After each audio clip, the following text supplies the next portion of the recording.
Hi, everybody, and welcome to the Left Bench Podcast, where we can't play sports, so we talk about them instead. This is the inaugural episode of the show, and so I want to give you some background on what this podcast is really all about. Just talk a little bit about me and why I wanted to get into this whole thing in the first place. Because like most other sports fans, I do have favorite teams and players, which may occasionally bleed into the things I say from time to time. So a little bit about me. My name's Dylan Jacobs, and I was born and raised in Southern California. And unlike most other podcast hosts, I'm only 17 years old. I've always had a love for sports since the time I was about 3, but when it comes to playing them, well, I'm not exactly the most gifted athlete on the field. Growing up, my parents always had this rule. You need to at least play one sport and one musical instrument. And from the time I was about 3 years old, I was thrust headfirst into soccer. I played at the local YMCA, and I wasn't exactly a star. In fact, my favorite thing to do was to sit and pick at the flowers in the grass and complain that no one ever passed the ball to me. And when I was about 6, I started playing flag football. Thought I'd shake it up a little bit, try something different. My dad was the coach, and we were in a small league with only about 6 other teams, but unfortunately for me, I always ran the wrong way. I forgot whether or not I was on offense or defense, and would cry every time I fell down. And on this pattern went. Basketball, I couldn't seem to keep up with all the running back and forth across the court. Tennis, I couldn't seem to do a backhand. Baseball, I was afraid of stepping up to bat. All of these sports, and I never really found one I was good at.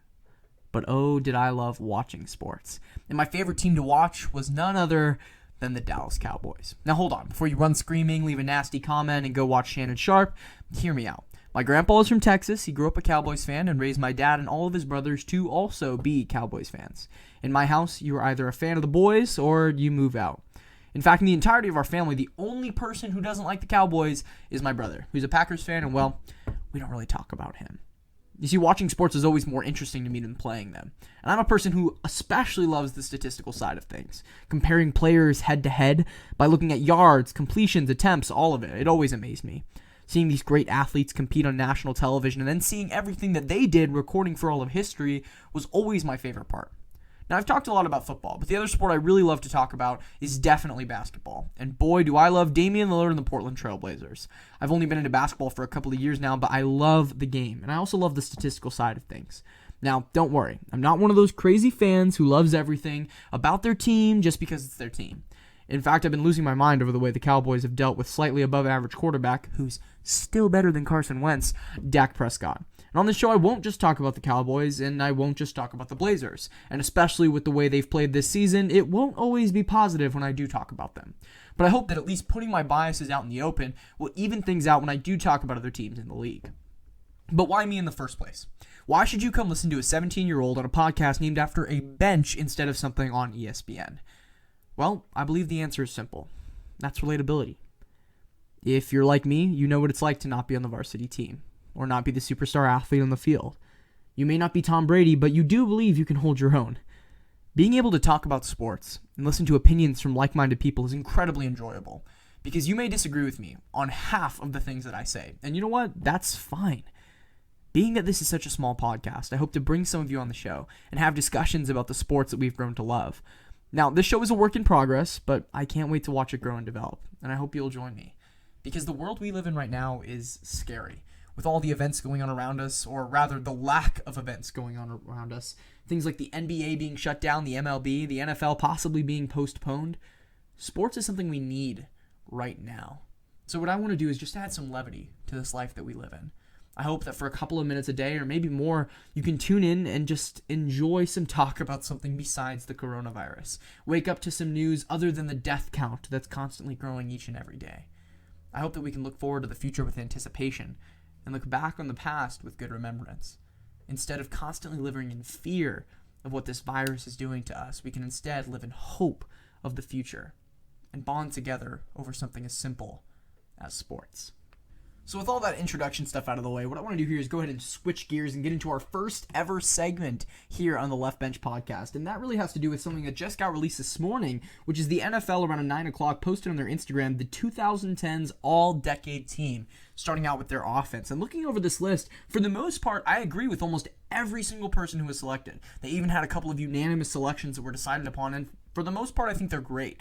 But when you really go through, I find at least one name that sticks out to me that really shouldn't be there. So starting with the quarterbacks, they have Tom Brady and Aaron Rodgers. Tom Brady being selected as a unanimous vote. Wide receivers, they selected Antonio Brown, Larry Fitzgerald, Calvin Johnson, and Julio Jones. For tight ends, Rob Gronkowski and Travis Kelce. For their offensive tackles, Jason Peters, Tyron Smith, Joe Staley, and Joe Thomas. Joe Thomas being a unanimous selection.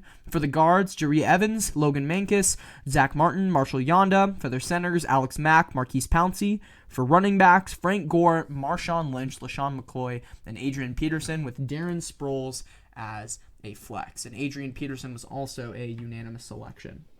Now again, starting off with those unanimous selections that they brought about, Tom Brady, obvious pick, most accomplished quarterback of all time. He's the GOAT. You can't leave him off the list whatsoever. But you move into the tackles, and you see the second being Joe Thomas. Joe Thomas, an amazing unanimous pick. Arguably one of the greatest tackles to ever play the game of football. Then you move into the guards, of course, Marshall Yonda. He put in some solid seasons for the Ravens. He just retired this year, and honestly, they'll be missing him when the season comes around. But for the most part, all of those players completely fit the bill. Every single one of them fits their unanimous ranking that they've been given of the All-Decades team. But my real problem actually comes in the section of the quarterbacks.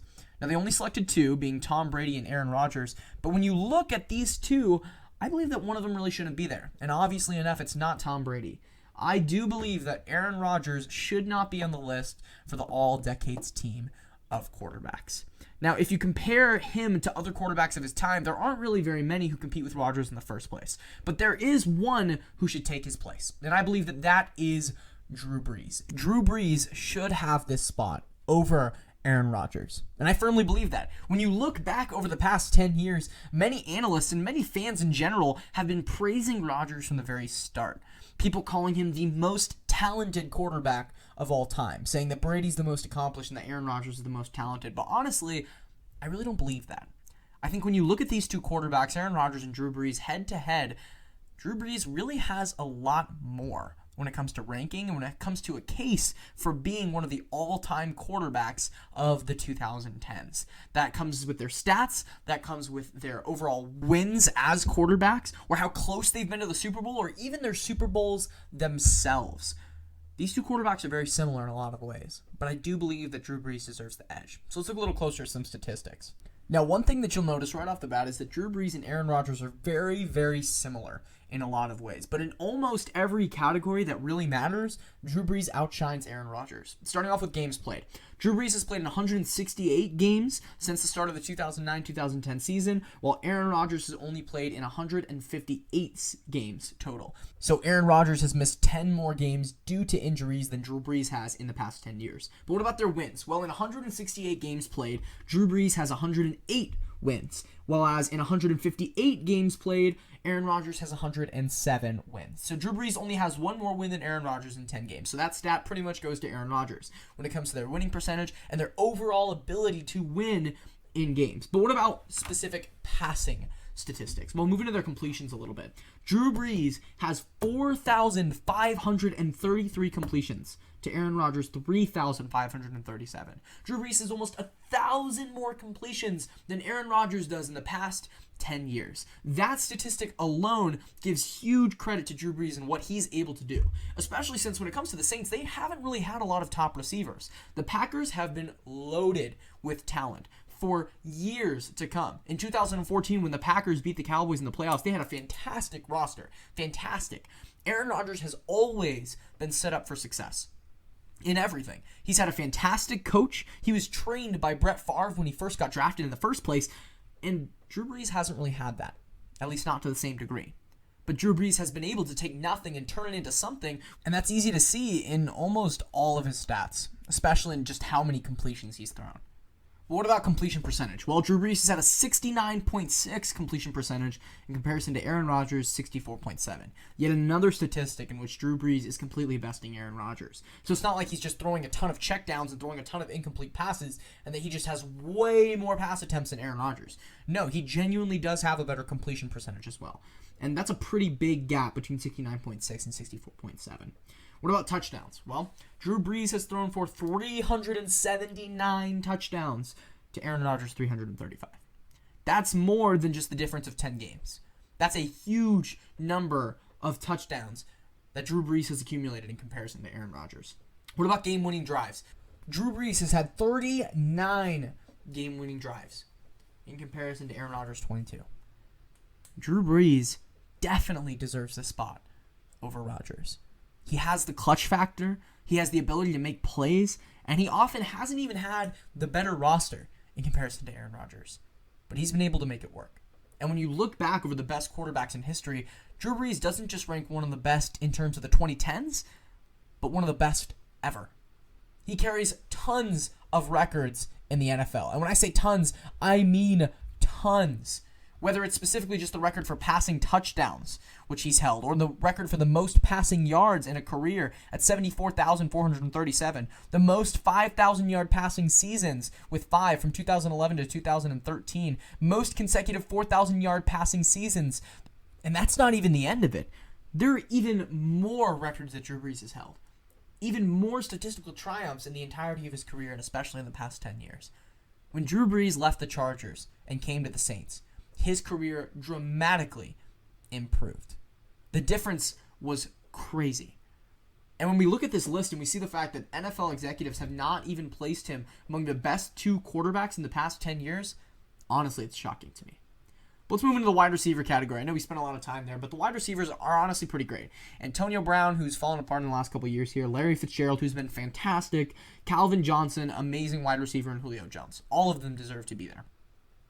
Moving into the tight ends, something surprising here is Rob Gronkowski and Travis Kelce. Them themselves is not surprising. But the fact that Rob Gronkowski was not unanimous for the all-decade team as a tight end is a little surprising to me. I think that Gronk has more than proved himself, especially when you look at simply his statistics and simply the way he's played in playoff games. He's like Julian Edelman. He shows up when it really matters. He's there. He was Brady's safety blanket for the longest time. Brady was always able to throw to Gronk when he needed just someone to get open. He was always there. Gronk definitely deserves to be here, and I'm honestly surprised that he's not unanimous. When it comes to the tackles, Jason Peters, he's great. Tyron Smith, one of my Cowboys, glad to see him there. Joe Staley, fantastic. Joe Thomas, amazing. We already talked about him.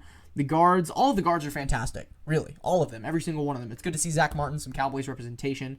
The centers, Alex Mack and Marquise Pouncey, both of them amazing.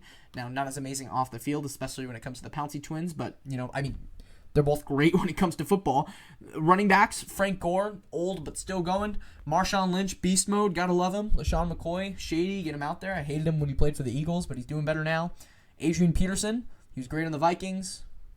All of them really deserve to be there. It's kind of funny to me how everyone on this list is a fantastic choice. There are very few people here who I see being snubbed, but the quarterbacks, the number one position in football, the hardest position to play, they didn't get it right. I honestly believe that they missed on this one. Switching gears a little bit to talk some basketball.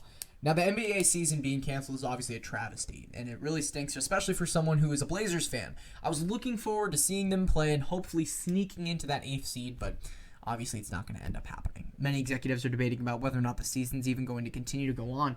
But besides that, let's talk a little bit about the MVP race, or the MVP race that was happening. Now, everyone's been talking about LeBron and Giannis and the competition that's been going back and forth between the two of them.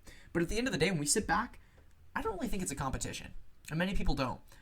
People often argue that LeBron deserves to be there because of everything that he's went through this season, with the challenges he's faced, and with the death of Kobe Bryant. But Giannis and LeBron are not even comparable this season. What Giannis has been able to do with the roster of the Milwaukee Bucks and the way that he's played over not only this season but last season is remarkable. He 100% deserved to be MVP last year. Very few people disagree on that. And the funny part is, he's played even better this season. So if he deserved to be there last year and he's played better this season, unless someone else has completely outshined every other member of the competition, then Giannis still deserves to be there. And I genuinely believe that he does. Now, it's easy to speculate about what could have happened in the playoffs. And when you look at the Eastern Conference, honestly, they didn't even have very many competitors. You look at all the members of the East, the people who are up there, really it came down to the Bucks and the Celtics.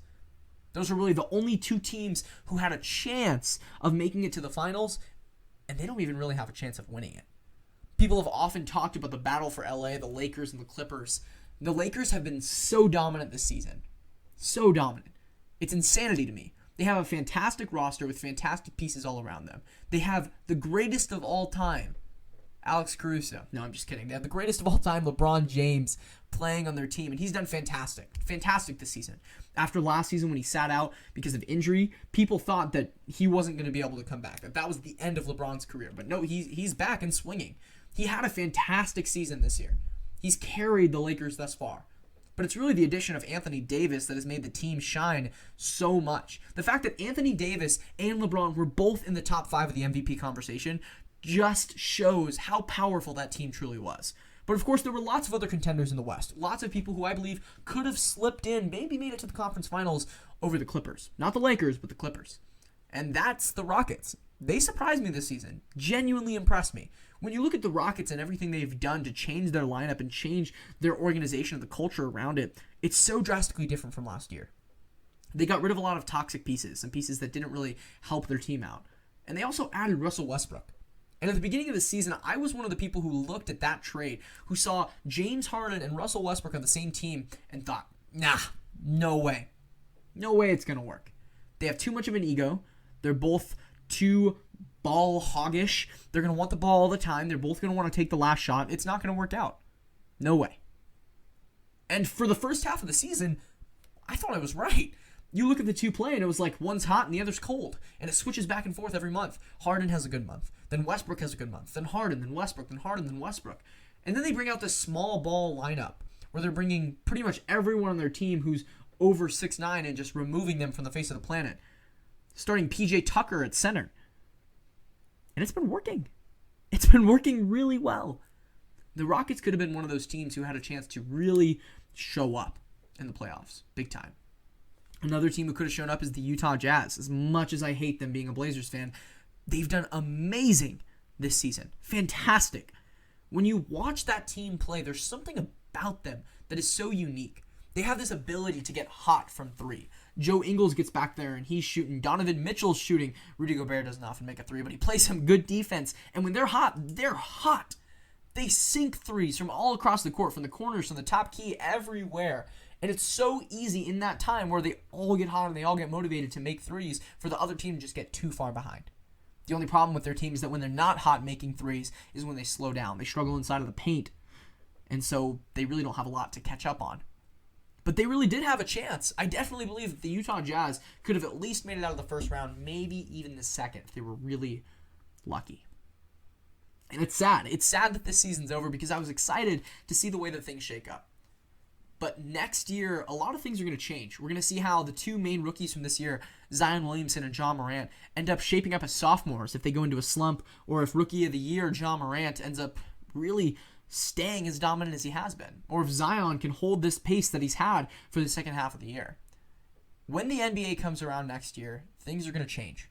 Things are going to change quickly. And I'm really excited to see how the teams shake up. I hope that a lot of these bottom seed teams like the Pelicans, like the Blazers, like the Spurs can end up taking advantage of the draft and free agency and all these assets that they'll have available to them in this longer break. But at the end of the day, I'm excited to see what happens with the NBA, and I really hope the NFL can end up starting on time.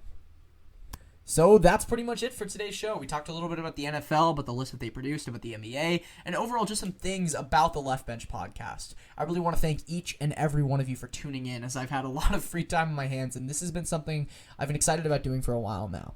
So I hope that you will join me on this journey to create a better podcast for lots of people, to fill our time with something besides coronavirus news, to cultivate a fun community that's able to talk about sports freely in this break that we do have. So thank you all very much, because we may not be starters, but at least we can play Left Bench.